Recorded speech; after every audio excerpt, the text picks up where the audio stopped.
I have since experienced jealousy. It is very unpleasant. And so understanding sort of the dynamics between those, I've also now, deep dived into it on a professional level, because in my work with, couples and individuals, jealousy comes up a lot, no matter what stage of the game you're at.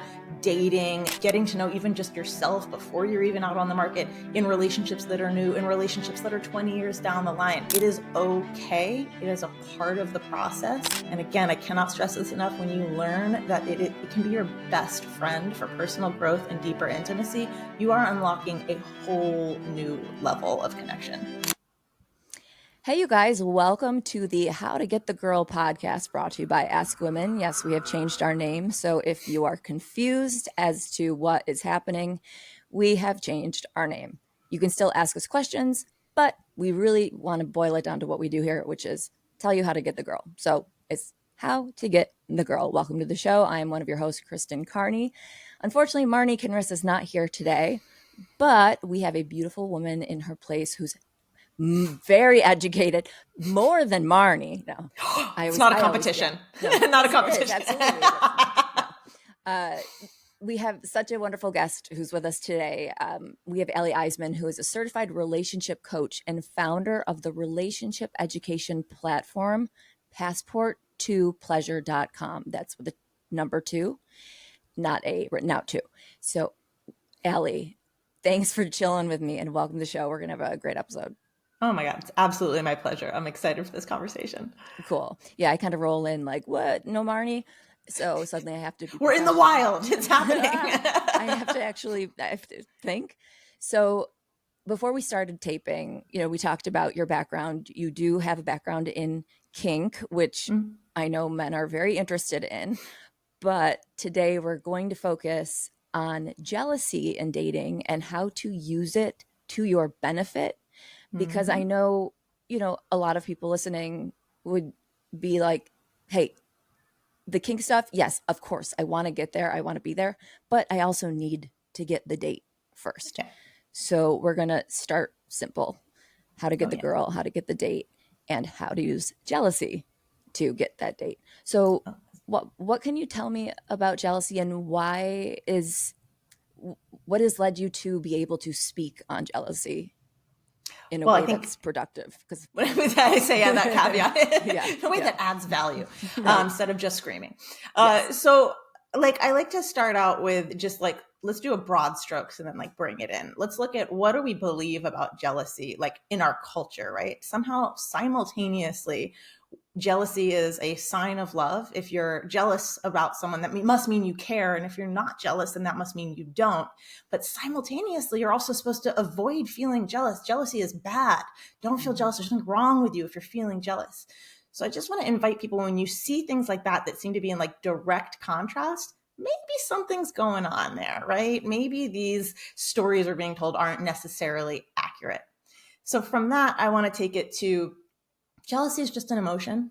It's just an emotion. It's just an emotional experience. It is not inherently good or inherently bad. It just happens. We need a bumper sticker, instead of shit happens, jealousy happens, to most people at some point in our lives. And then the shit follows the jealousy. If you don't know how to work with jealousy, because this is my favorite thing about it. When you understand that jealousy isn't something to run away from, that it's actually a powerful ally in intimacy, communication, dating, love, all of that. It can actually cross over into kink, which we can touch on if we have time as well. But when you really understand how to harness that as an asset, really how to make jealousy as a tool so it doesn't turn you into one, you are just unstoppable at that point. So for me, earlier in my, dating and relationship history, I didn't understand the bad rap that jealousy had. Because for me, I really actually enjoyed hearing about my partner's, other interests when they found someone attractive. That felt good. And then I learned later on words like compersion, when you feel, pleasure or joy from your partner, experiencing joy or pleasure, potentially with someone else or doing something that doesn't involve you. And I thought that was jealousy. I have since experienced jealousy. It is very unpleasant. And so understanding sort of the dynamics between those, I've also now, deep dived into it on a professional level, because in my work with, couples and individuals, jealousy comes up a lot, no matter what stage of the game you're at, dating, getting to know even just yourself before you're even out on the market, in relationships that are new, in relationships that are 20 years down the line. It is okay. It is a part of the process. And again, I cannot stress this enough. When you learn that it can be your best friend for personal growth and deeper intimacy, you are unlocking a whole new level of connection. Yeah. And that's empowering to know. But Yeah. jealousy to me reminds me of the myth we were told about, just go with it, acne. Okay. It was like, Go on. oh, this just happens in high school. Like, yeah. you Oh, just right, get zits in right. high school, and then once you graduate, they all go away. Oh, And yeah. jealousy felt like the same thing. It felt like something that's immature. It's for, 16-year-old girls and, 17-year-old boys. And then you move out of the high school arena and into life, and it persists and persists and persists. Luckily, not the acne for me. Not too much of the jealousy, but sometimes it can sneak its way in. Of course, I'm human. So what I want to know first is, because jealousy can sometimes make a man look needy or less masculine in a way, how does he present it in a way that feels masculine and feels desirable and like he's not some needy little boy? That's a great question. And I want to say too that it's not jealousy itself that maybe makes you that is inherently not masculine or anything like that. It's how do you deal with it?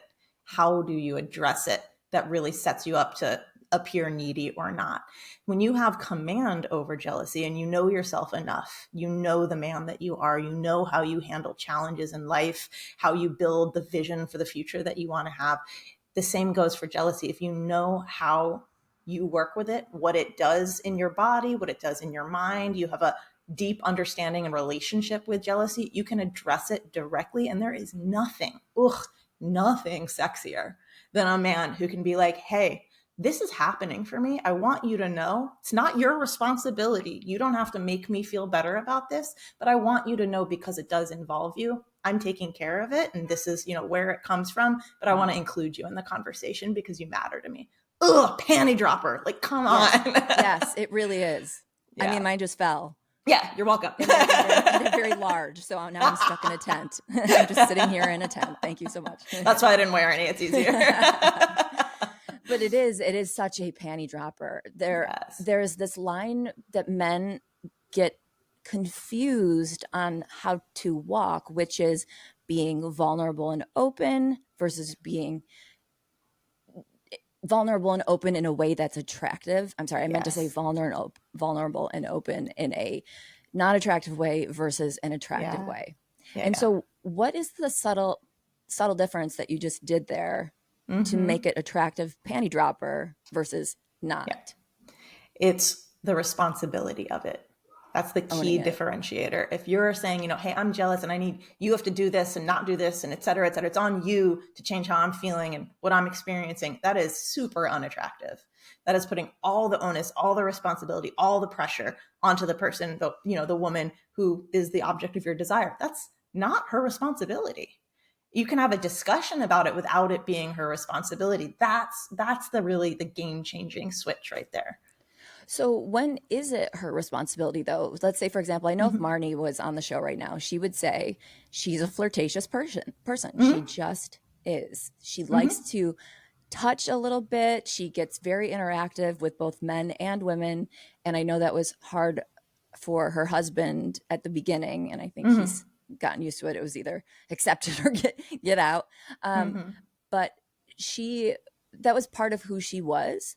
And if I'm remembering correctly, if her husband, or if they were just dating at the time, was feeling insecure about it, she presented it as, you got to deal with it. But it also could look intentional. It could look like she doesn't care that much about him. She is putting her hand on another guy's arm, and she is giving someone else a lot of attention.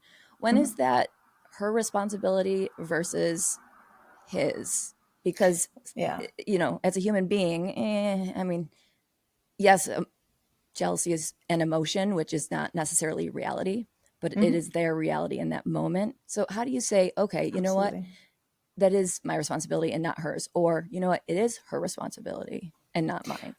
Well, it's generally shared. What you're talking about is we're crossing into the discussion around like agreements, which are boundaries for a relationship. So boundaries are about me.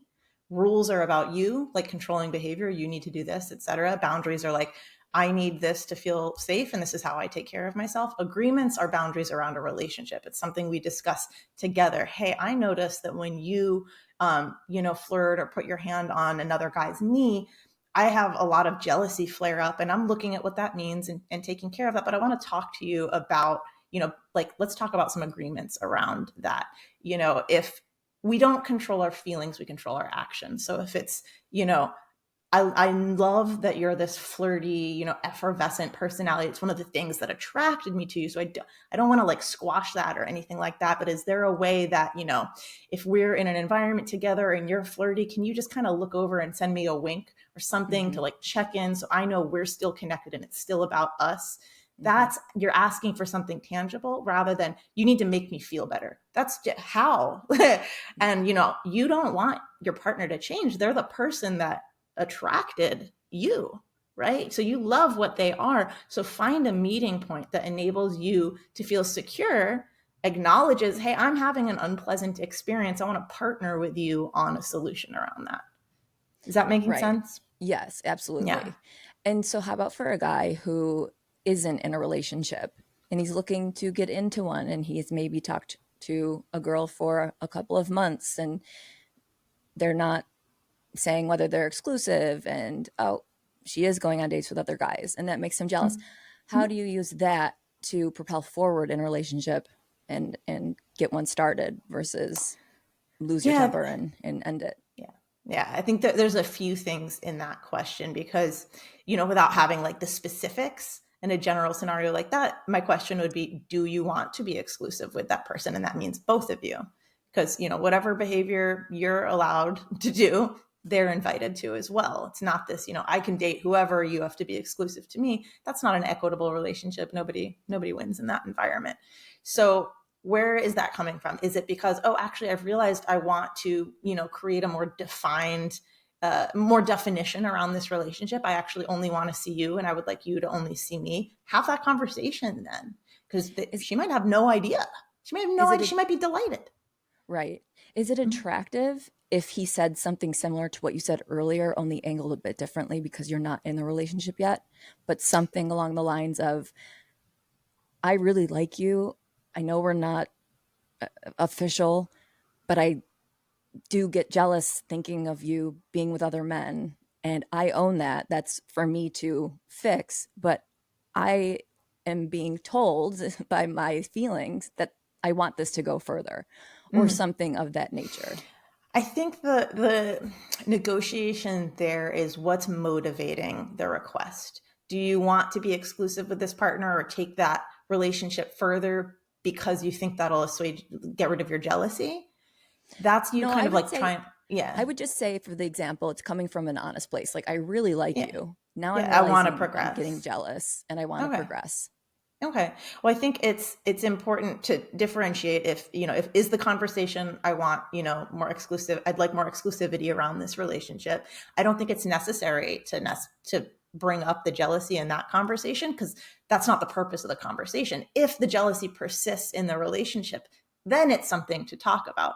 I also really recommend not making the decision to be exclusive based only in I'm experiencing jealousy knowing you're dating other people. Those are two separate things. It's okay to experience jealousy. That doesn't necessarily mean this is the partner for you to get exclusive with. Those are two different things to really, really look at. Totally. Totally. I'm But just wondering yeah. if jealousy can be used in an endearing way to Oh yeah. enter a relationship, not because you're feeling jealous, but as Yeah. a jumping off point in a Oh, I way. see. Like to actually use it, like more assertively of Yeah. like, I'm Right. noticing, To like that's a your really, advantage to get yeah. I into mean, the. harnessing jealousy as your superpower is an advantage across the board, no matter what. The specificity of like how to leverage a conversation around jealousy to take it the next step. I would say the way to do that would be to really just invite them into like, I'm on this personal growth journey and I am in the process of making friends with a green-eyed monster and it is so fucking uncomfortable.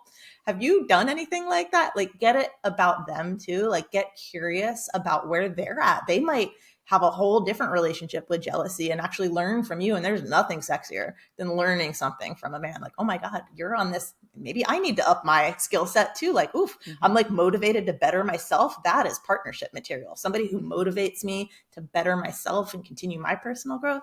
So that I would say is the entry point. If you want to have jealousy be like an access point for having that, let's progress this.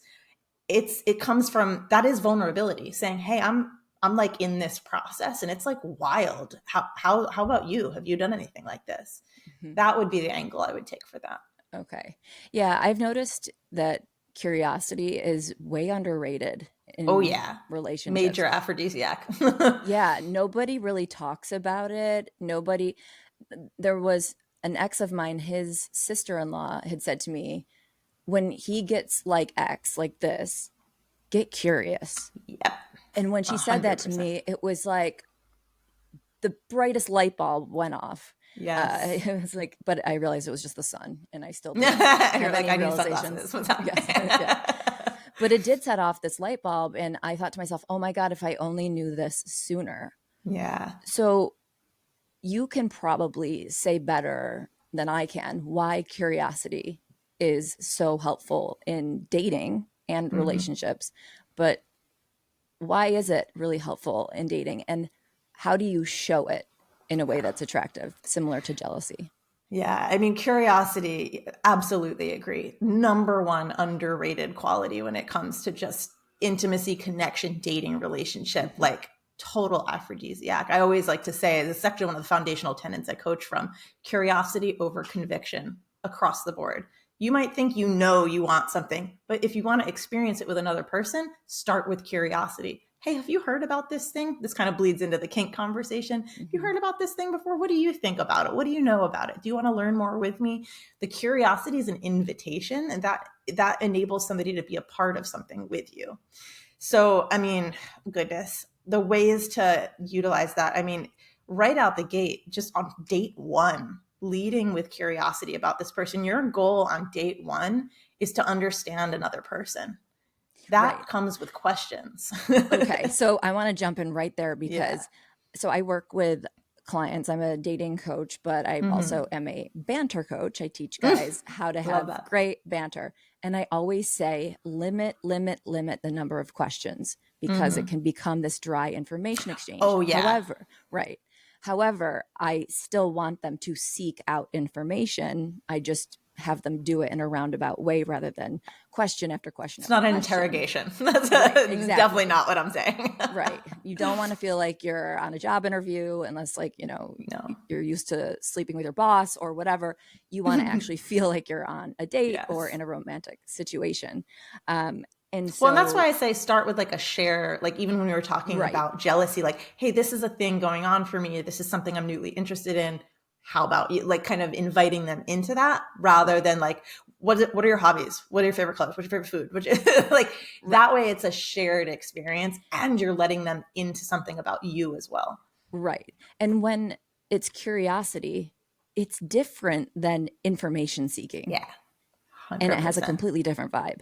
Completely. You're listening. It's called active listening rather than waiting for your turn to talk. You're actually interested in what that person's going to say. And this kind of loops it around in how curiosity is just as valuable on your first date as it is on your 50th wedding anniversary. Yes, absolutely. The death of relationships is the assumption that you know what your partner's going to say, you know what they're going to do. There's no surprises anymore. This is something I say to couples a lot who are like, oh, we finish each other's sentences. I'm like, isn't that just called interrupting? You actually have no idea. There may be a higher likelihood that they'll X, Y, Z. But ideally, you and your partner are always growing in some way, shape, or form throughout your lives. And therefore, so is your relationship. So if you can come from the idea that like, I wonder what they're going to say to this or do today, let them surprise you. Yeah. That keeps the novelty in your relationship as well. Absolutely. I've been referring to it as micro spontaneity. Oh, I love that. It's Yes. like, so I'm like, shoot, I shouldn't have said on the podcast. I want to like trademark it or Come on, something. trademark. Editor, cut this. But women, of course, have that cliche, oh, we want spontaneity and blah, blah, blah. But it's not pick up your suitcase right now. We're going to the Bahamas Yeah, spontaneity. not always. No, that's too big to it's do all the cheesy time. romance novel. You can do it once in a while. It's not realistic.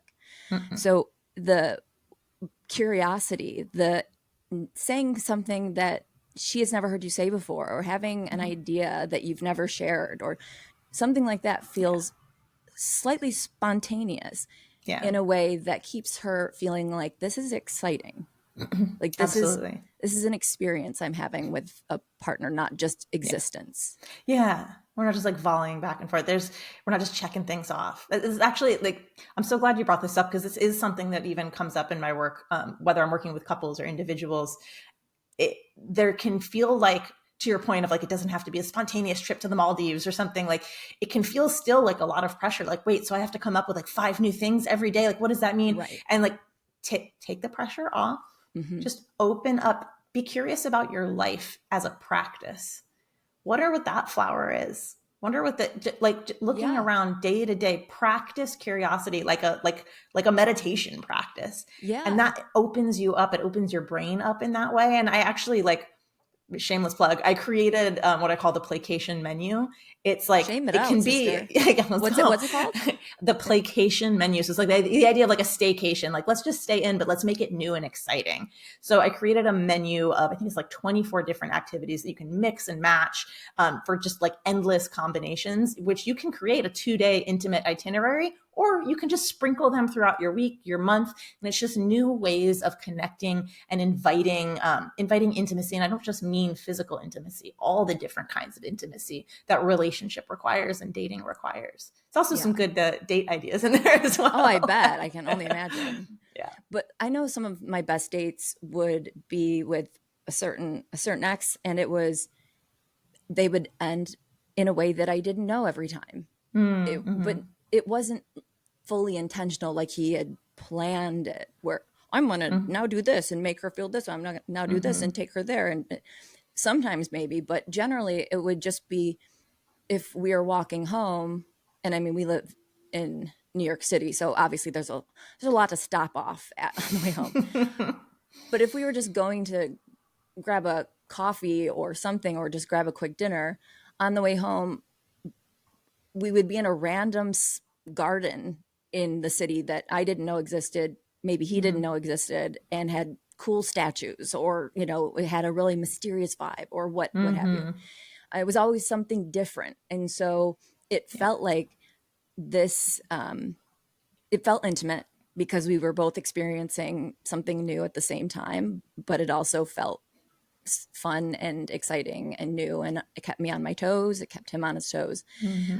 So, I know not everyone lives in that kind of environment where you can just walk home and there's a random garden behind a fence that has not been walked in, but yet is awesome, like you would find in New York. So could you share some of your playcation ideas with us? Sure. Maybe just I don't want to give too much away. Let me some highlights. You know what? There's one exercise we kind of touched already on, how curiosity is a practice, right? It's not just like this prescriptive thing. If you can integrate curiosity just in your own daily life. And so a tool I use are your 6 senses. And yes, I said 6, not 5, because intuition is actually a sense.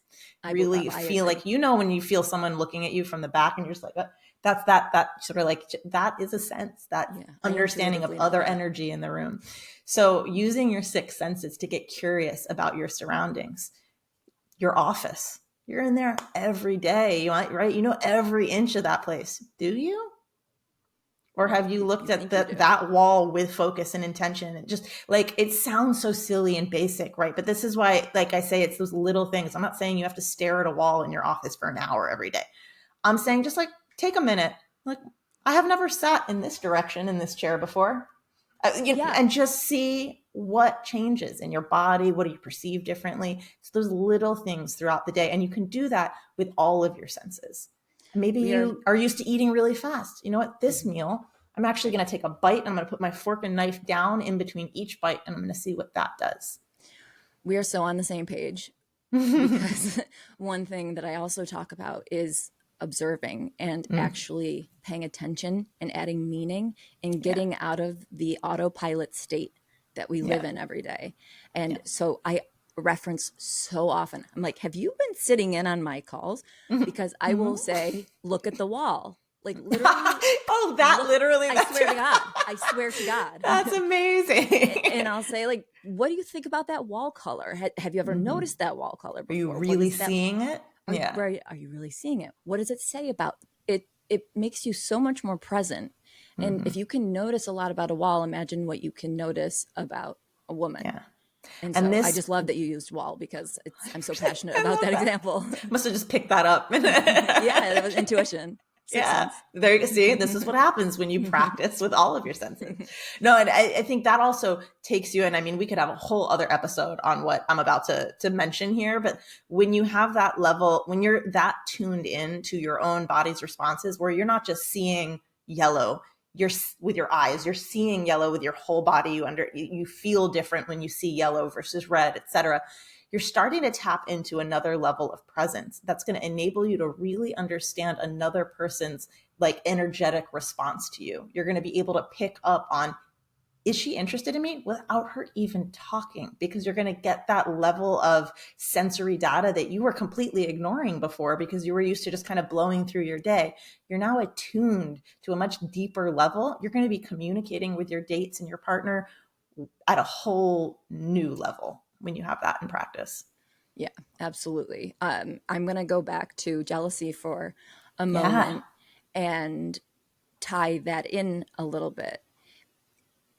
Can you, let's say, one up with jealousy? I know it might not sound like it completely relates, but this popped into my head. Can you one up your partner with jealousy in a sexy way if she is, or if she's making you feel jealous and then you do things to make her feel jealous? Or is that just game playing? Yeah, I would avoid that. It's very unsexy. Because what it does is it turns you into oppositional. For like, think of like sport. I'm not into sports, so I'm going to butcher these metaphors. Just go with me. Think of like, it's you're no longer on the same team. When it's this volley back and forth, you're in opposition. You're not partners anymore. You're not creating anything together. Is there a way to make that eye, like you had mentioned earlier with Marnie, kind of, or with a partner, giving a little bit of a sign of wink, and then him winking back and going, okay, and I'm doing it too. Can that be sexy? Or that's where I think it depends on what's the agreement around that, because that's the power of really presencing jealousy in your relationship, like bringing it up, like, hey, this is something that's in our environment and is a part of our relationship. I'm going to include you in my process. I'd love for you to include me in yours. And that's where creating those agreements comes in on, like, yeah, when you wink at me, I know that I'm having that experience that makes me feel safe and also able to kind of play in my own way. And I'm going to send it back to you so we're on the same page. It's not this, oh yeah, you did that, so I'm going to do that. But it's more like, I see you, I know what this does to you, and I've got you in this, and I'm still going to be me and do the thing that I'm doing. But that's what keeps you connected in it. So I think if that's what you mean by like one up, where you're kind of volleying that back, then absolutely. But if you're doing a behavior to like get back at or inflict unpleasantness on your, like, that's not, absolutely not. Right. And a question that I get a lot from clients, and I have my answer for them, but is, how do you deal with if you're on a date and it is a first date and perhaps a guy walks up to the table, or a waiter is very attractive and good looking and she maybe looks more interested in him, or you're clearly being somewhat disrespected by like a talkative bartender, stuff like that. What do you do in that position, being that you're not at all exclusive, you're on a first date, and the dude is clearly stepping all over your game, but you don't want to look jealous and be like, hey man, hey bro, back off. But also you want to maintain some sovereignty over this date. Is Yeah, there a way to express that? that's a really great question, because there's some like a lot of subtle kind of like human dynamics happening in that environment. One, I would invite, slow down for a second. Are you experiencing what's called a cognitive distortion? Are you feeling insecure on the date and like you're not used to this, and like maybe she just looked at somebody, maybe she's just friendly and talking to, I'm a very friendly person. I love engaging with, what's the waiter's name? Like they're a human being that is giving me a service, so I'm going to treat them like that. If I was on a date with somebody who felt threatened by that and then made that my problem, the date would be over. But So not check your in. problem. Say Making it again. more. So let's say he's not experiencing any Distortion, like distortion. she's actually flirting with somebody else. She's actually inviting. No.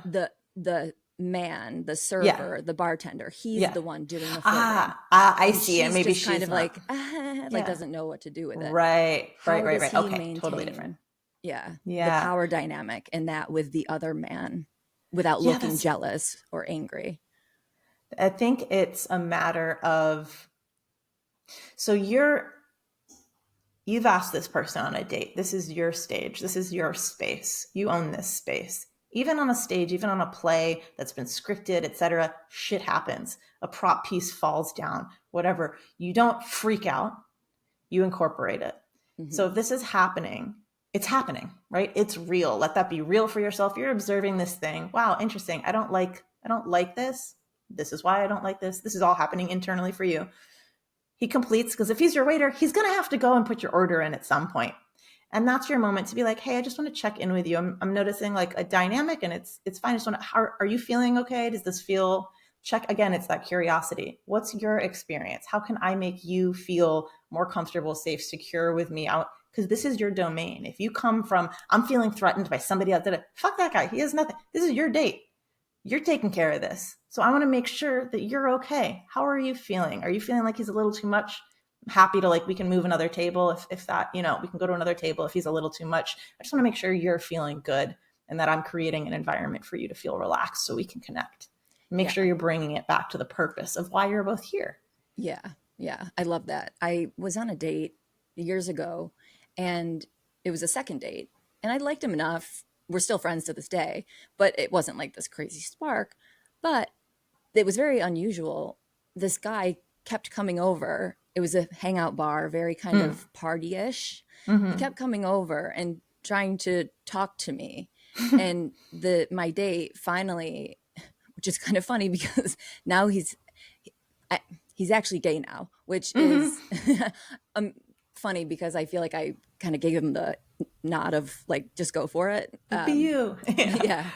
But he got really, really defensive and jealous in front of me with this guy, and he snapped at him, and it turned me off completely. Oh yeah, completely. Because it's insecurity. That comes from insecurity. And that's why I'm saying own whatever's happening for you is fine. You could be feeling insecure, that's fine, but that's all yours. So whatever tools you have, and this is why I created a whole system called the Nerd Out on Jealousy technique. It's a step-by-step process to actually, pragmatically turn jealousy into a tool that you use rather than the other way around. But I have a whole workshop around that on my website as well. I love that. Nerd Out on Jealousy. Nerd Out on Jealousy. So it's the jealousy switch, become a jealousy Jedi. And it teaches you all kinds of stuff, including my proprietary technique, Nerd Out on Jealousy. It's very comprehensive. Highly recommend. I love that. Yeah. But yeah, sorry. I just want to like address that, because exactly what you're saying. It's when your behavior is being motivated by insecurity or something like that, rather than, no, I command this space. You are going to be comfortable in the space that I'm creating. And I want to that's my priority.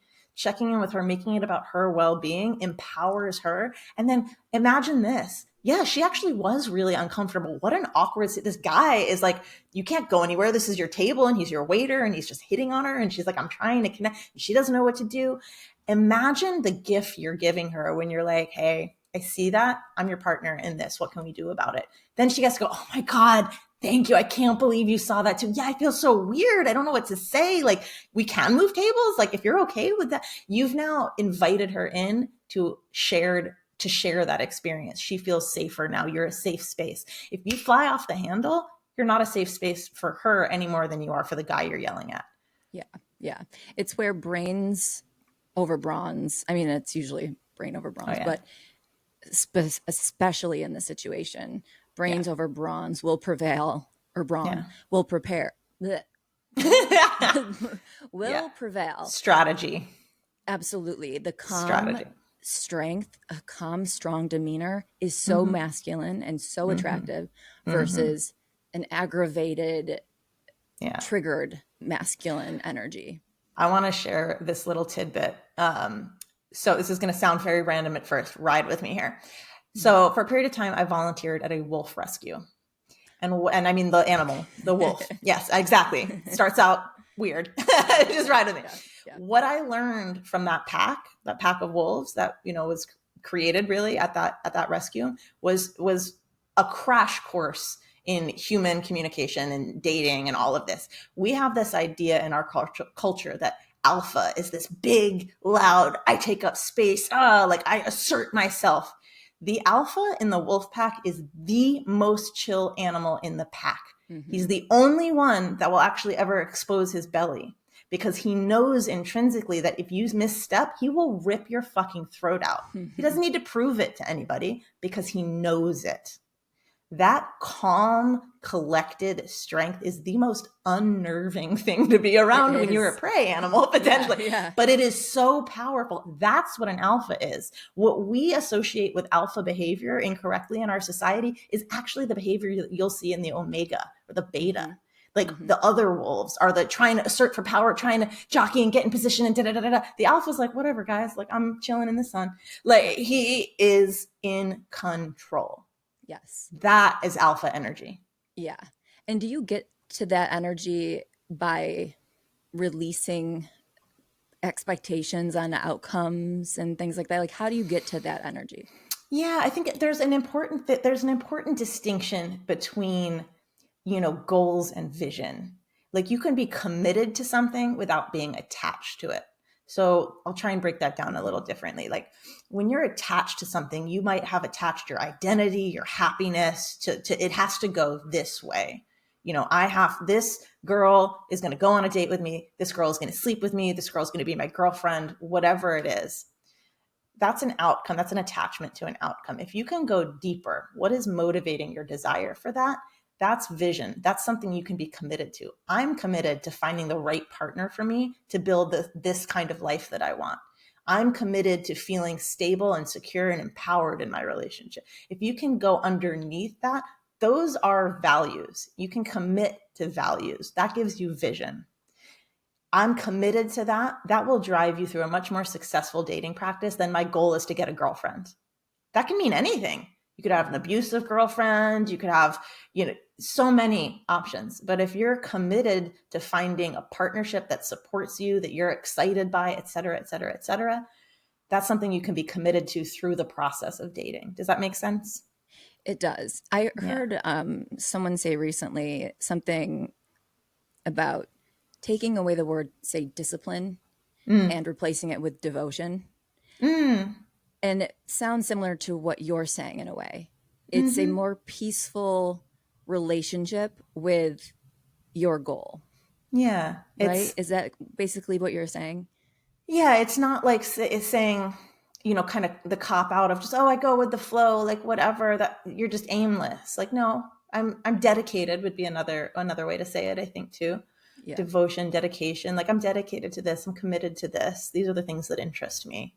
Right. Versus I want this. I have to have this. There's no power in that. Everything is all of your measurement sticks are external. You have no power in things that are outside of your control. But if you're like, I'm committed to this is what I'm creating for myself, if that makes sense. Yeah. How much ego is involved in that versus saying you're, attached to something versus you're committed to it? Well, I'm going to flip a few lids right now. So there's nothing wrong with ego. Ego's not going anywhere. Ego keeps you alive. Like, the definition of ego is self-preservation, self-awareness. Like, you need ego to survive and thrive in the world. So stop shitting all over ego. It's kind of the difference of what we were talking about with, is jealousy running the ship or are you? Is ego running the ship or are you? Ego is giving you information. Jealousy is giving you information. It's up to you what to do with it. So that's where I'm saying like, okay, you're on date number 3. You're really attached to, I have to have a girlfriend before the end of the year. My New Year's resolution was have a girlfriend, and this is the first third date I've gotten to this year. And like, she's hot and it's fine. We don't really have anything in common, but and I don't really feel comfortable around her, but like, I want a girlfriend. So I'm going to have a girlfriend. Again, there's no power.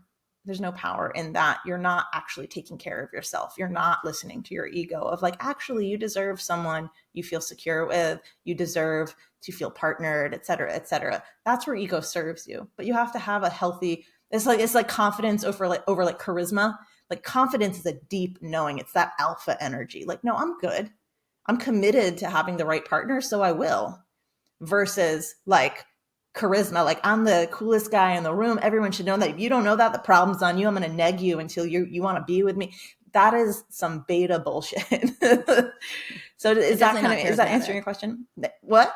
And definitely not charismatic. Well, charisma, it's what I mean by that is charisma can be sort of a false front. Mm-hmm. You can come across as charismatic without actually having confidence. But you can be somebody who's very quietly confident, not necessarily charismatic, but it's still very attractive to be with somebody who just knows themselves and takes up space comfortably. Absolutely. When the combination occurs and they're both authentic, my God. Help me. Unstoppable. Help me. Yeah. Help me, please. Absolutely. Okay, so we did mention at the top of the show the word kink. And since we mentioned it or it came up, I brought it up. I feel responsible to fulfill the It's okay to be curious. Of the men listening. No, it's for the men, I'm not curious. How can you incorporate kink and jealousy, like you mentioned at the beginning? Absolutely. So I'm going to introduce a few different words. You heard me say compersion earlier. So it's commonly referred to as... that meant.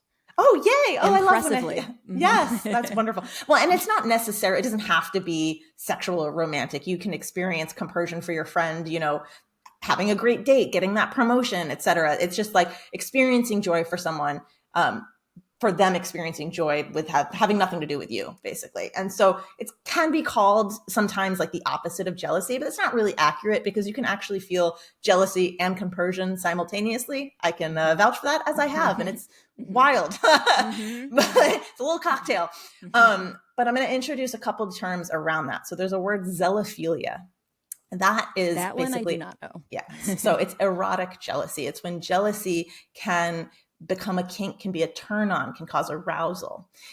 And it's great if you know that's what it does for you. You need to let your partner or partners know that as well, so they're in on it.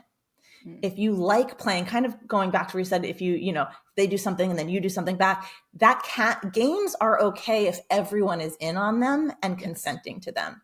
Of like, ooh, I know it turns you on to do this. Let's create some boundaries around what are activities that make you jealous in a way that feels good.